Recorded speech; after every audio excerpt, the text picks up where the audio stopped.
महासंपर्क अभियान को लेकर जिले में एक आवश्यक बैठक बुलाई गई। पूरा मामला उत्तर प्रदेश के संभल क्षेत्र का, जहां पर भारतीय जनता पार्टी एकता विहार कॉलोनी जिला कार्यालय संभल पर महासंपर्क अभियान को लेकर जिले की एक आवश्यक बैठक की गई। बैठक की शुरुआत भारत माता दीनदयाल उपाध्याय एवं श्यामा प्रसाद मुखर्जी के चित्र पर माल्यार्पण कर की गई। बैठक की शुरुआत में पहले भारतीय जनता पार्टी के बहजोई से जीते चेयरमैन राजेश शंकर राजू, सिरसी से जीते चेयरमैन कौसर अब्बास, गुन्नौर से जीते खुशबू प्रजापति, गवाह से सर्वेश दिवाकर एवं बबराला से जीते हर्ष बासरणे को फूलमाला पटका पहनाकर सम्मानित किया गया एवं आए हुए सभासदों का भी स्वागत किया गया। बैठक की प्रस्तावना जिलाध्यक्ष ओमवीर सिंह खड़गवंशी ने रखी। उन्होंने कहा कि संभल जिले में हमारे पास पहले 2 सीटें थीं। आज कार्यकर्ताओं के अथक प्रयास से संभल जिले में हम 5 सीटें जीते हैं। यह भारतीय जनता पार्टी की नीतियों की जीत है। हमें एक समर्पित कार्यकर्ता की तरह हमेशा भारतीय जनता पार्टी की सबका साथ सबका विकास की नीतियों पर ऐसे दिनों रात कार्य करना है। सच से कनेक्शन के लिए विपिन शर्मा की रिपोर्ट।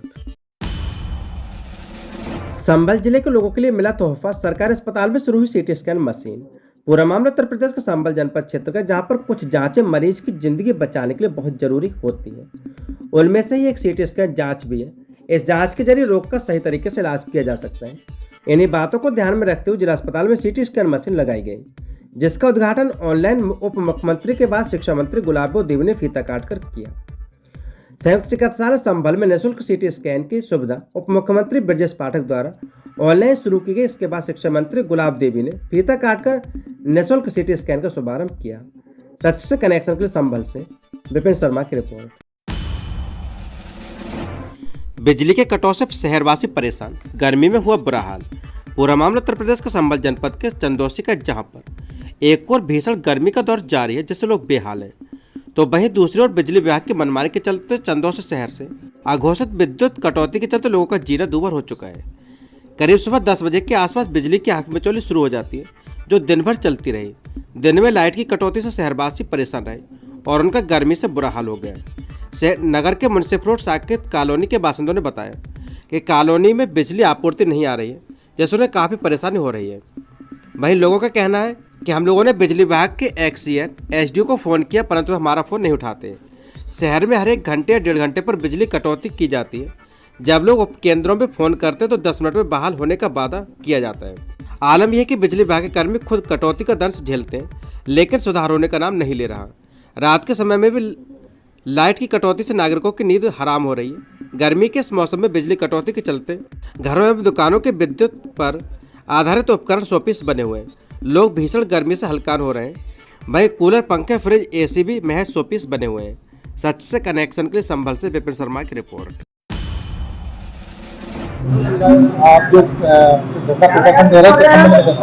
देखिए, मैं उत्तर प्रदेश पावर कॉर्पोरेशन निगम संघ कर्मचारी संघ से प्रदेश संगठन मंत्री।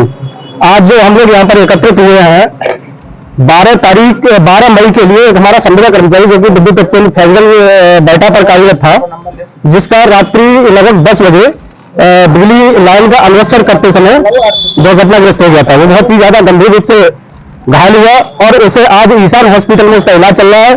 हमारे विद्युत विभाग की तरफ से, हमारे अधिकारियों की तरफ से उसके इलाज की 1 रुपए की व्यवस्था नहीं की गई है, जबकि हम लोगों को, हमारे पूरे जनपद के संविदा कर्मचारियों को 3 वहां से वेतन नहीं मिला है।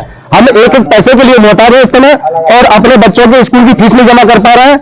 हम अपना परिवार किस प्रकार से चला रहे हैं वो हमें पता है, लेकिन हमारे उस संविदा कर्मचारी के इलाज की 1 रुपए की व्यवस्था यहाँ से ना की गई है और हम सब लोग संविदा कर्मचारी 1-1 रुपए का चंदा जोड़ करके आज उस कर्मचारी का इलाज करा रहे हैं। और बार बार हम यहाँ पर आकर के अपने अधिकारियों से कहते हैं, अफसर से अवंता महोदय से कहते हैं, उपखंड अधिकारी से कहते हैं, ये लोग हाथ खड़ा कर देते हैं कि हमें नहीं पता।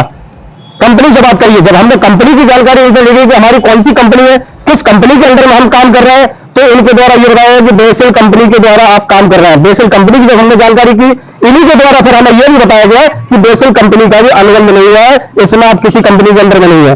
तो हमने इनसे ये कहा कि आप जब हमारे पास, हम किसी कंपनी के अंदर में काम नहीं कर रहे हैं और आप हमसे काम ले रहे हैं, तो हमारे कर्मचारी का इलाज कराइए, हम लोगों को वेतन दिलवाइए। तो इनकी तरफ से ये कहा गया कि ये सारा काम मध्यांचल के अंदर आता है, हमारे अंदर नहीं है। काम हम आपसे काम जो हमसे आप ले रहे हैं, लेकिन आपका कहना ये मध्यांचल थोड़े हमसे काम कराने आ रहा है, काम आप हमसे करा रहे हैं। जबकि हमने 15 दिन आंदोलन किया, क्योंकि हमारी पूर्व में कंपनी थी ओरियन सिक्योरिटी, उस कंपनी के द्वारा हम लोगों का 3.5 करोड़ रुपए का गबन किया गया, जिसको लेकर के हम लोगों के द्वारा 15 दिन आंदोलन किया गया और 15 दिन के आंदोलन में इन अधिकारियों को हक भंगता के कारण हम लोगों को 18 दिन का वेतन काटा गया, जो कि हमारे अधिकारी है, हमारे लिए लिए हम लोगों से काम लेते हैं, लेकिन हम लोगों के साथ में इतना बड़ा शोषण इन अधिकारियों के द्वारा किया जा रहा है जिसका हम बखान नहीं कर सकते हैं।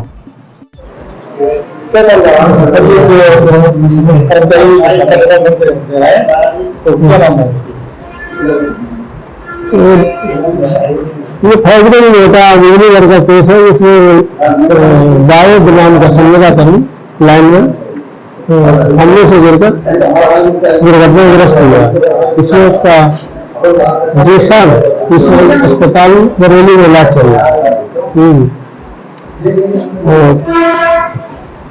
उसकी 44 की कार्रवाई कर दी गई, जिसके अंतर्गत इलेक्ट्रिकल इंस्पेक्टर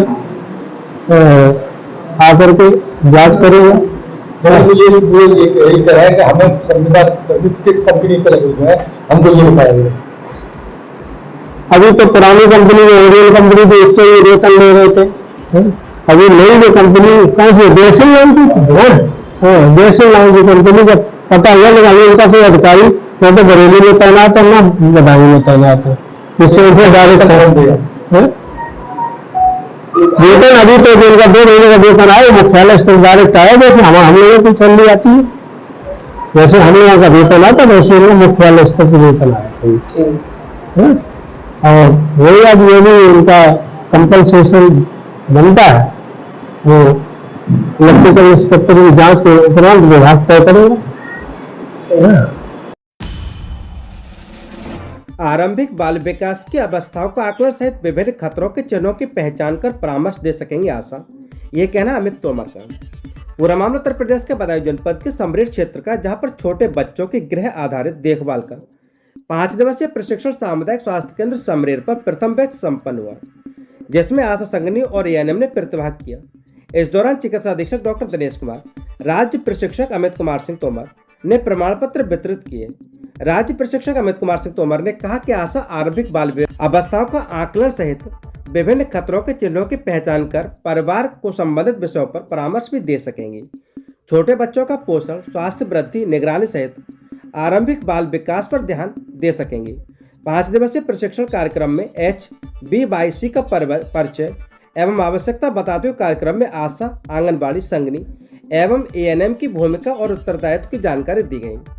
गृह भ्रमण योजना सहित जल, स्वच्छता एवं व्यक्तिगत साफ सफाई, HBYC कार्ड, आशा जॉब एड, MPC कार्ड आदि विषय पर समूह चर्चा एवं रोल प्ले के माध्यम से प्रशिक्षित किया गया। पोषण एवं आरंभिक बाल विकास आदि पर फिल्म भी दिखाई गई। समूह चर्चा कर स्वास्थ्य वृद्धि की निगरानी पर MCP कार्ड में दर्ज करने का अभ्यास कराया गया। गृह भ्रमण के दौरान बीमार बच्चों का प्रबंधन करने, जिंक की गोली के उपयोग आदि का प्रदर्शन किया गया।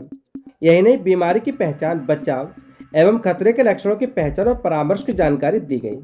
आरंभिक बाल विकास की अवस्थाओं का आकलन, परिवार को परामर्श देना एवं खतरे के विभिन्न चिन्हों की पहचान की जानकारी समूह चर्चा से दी गई। पंचम दिन मातृ एवं शिशु सुरक्षा कार्ड पर विस्तार से जानकारी देते हुए 4 समूह में अभ्यास कराया गया। प्रशिक्षण के पश्चात मूल्यांकन के उपरांत प्रमाण पत्र वितरित हुए। अन्य प्रशिक्षक का भी योगदान रहा। BCPM अफसर हुसैन, BPM रविशंकर पारासरी आदि का विशेष सहयोग रहा। सच से कनेक्शन के लिए बदायूं से अनुज कुमार तोमर की रिपोर्ट। शादी का झांसा देकर अवैध संबंध के चलते प्रेमी पर लगाए गर्भपात करने का आरोप। पूरा मामला उत्तर प्रदेश के बदायूं जनपद के बजने थाना क्षेत्र का है, जहां पर एक युवती ने तस्लीम पर गंभीर आरोप लगाए। युवती का कहना है कि एक प्रेमी 4 साल तक शादी का झांसा देकर अवैध संबंध बनाए, फिर युवती गर्भवती होने के बाद उसका गर्भपात करा दिया। इसके बाद शादी करने से मना कर दिया। इस संबंध में पीड़िता ने उच्च अधिकारियों को शिकायती पत्र देकर न्याय की गुहार लगाई। पीड़िता का आरोप है कि जबकि इसके लिए पहले तस्लीम के परिजनों सभी शादी के लिए तैयार थे और अब मना कर रहे हैं। पीड़िता ने कहा कि ब्लैक मेलिंग करने का भी उसने आरोप लगाया और कहा कि अगर तू मेरे रास्ते से दूर नहीं हुई तो तेरे अश्लील वीडियो सोशल मीडिया पर वायरल कर दूंगा। इसी के चलते युवती परेशान है और उसे कई दिन तक बंधक बनाकर भी रखा गया था। सच से कनेक्शन के लिए बदायूं से अनुज कुमार तोमर की रिपोर्ट। से तस्लीम के साथ मेरा अफेयर था और मुझे शादी का झांसा देकर 4 साल से मुझे यूज किया जा रहा है और यहाँ तक कि मैं गर्भवती हो गई थी तो मुझे बोले मतलब मैं शादी करूंगा, ऑपरेशन करवा के मुझे छोड़ दिया। फिर मैंने बोली शादी करो मुझसे, तो फिर उनकी पूरी फैमिली ने मुझे ब्लैकमेलिंग का बोले जो फोटो वीडियो निकाले हैं उससे हम ब्लैकमेल कर सकते हैं, तेरी इज्जत कहीं की नहीं रहेगी और तू भी कहीं की नहीं रहेगी, ऐसा बोला जा रहा है। मतलब मेरी इज्जत से मुझे ही ब्लैकमेल किया जा रहा है जी। हाँ, थाने में मैं 2 बार गई हूँ, कुछ भी नहीं हुआ। यहाँ तक मेरी FIR भी नहीं लिखी गई है। FIR जाती हूँ वहां से सब मतलब बोल देते FIR नहीं लिखी जाएगी। वहां पर मतलब उन्होंने पैसा दे दिया, उन्होंने बोला है तस्लीम की फैमिली वालों ने, और तस्लीम ने बोला है, हाँ तस्लीम की फैमिली में है, उसकी बहन है, सबसे ज्यादा तो उसकी बहन ही है। उसकी बहन बोलती है 5 लाख रुपया दे तो मैं मेरे भाई से शादी करा दूंगी, मुझे पैसे वाली लड़की चाहिए, ऐसा बोल रही है। तो मुझे मतलब मैंने बोली उनसे, मैंने बोली जब और नहीं और बसी और उसकी बहन मुझे, और मैं रात से भी 2-3 दिन हो गए मैं छुप छुप कर फिर रही हूँ, बोलते कहीं भी मिलेगी हम उसे मार देंगे और पंचनामा भर देंगे। गौवंशीय मांस की तस्करी करने वाले आरोपीगण को 25 किलोग्राम मांस सहित गिरफ्तार किया गया। पूरा मामला उत्तर प्रदेश के बदायूं जनपद क्षेत्र का, जहां पर अलापुर थाना पुलिस ने चेकिंग के दौरान एक मुखबिर की सूचना मिलने पर आरोपियों को गिरफ्तार किया। सभी आरोपियों को अलापुर थाना क्षेत्र के निवासी हैं और 25 किलोग्राम गौवंशीय मांस सहित गिरफ्तार किए गए, जिनमें नवाबुल पुत्र मुमताज अलापुर, अकरम पुत्र अकबर, फुरकान पुत्र गुड्डू हतरा बजीरगंज, जीसान पुत्र साकिर अलापुर, शमशाद पुत्र शमसुल ककराला आदि लोग गिरफ्तार किए गए हैं। सच से कनेक्शन के लिए बदायूं से अनुज कुमार तोमर की रिपोर्ट।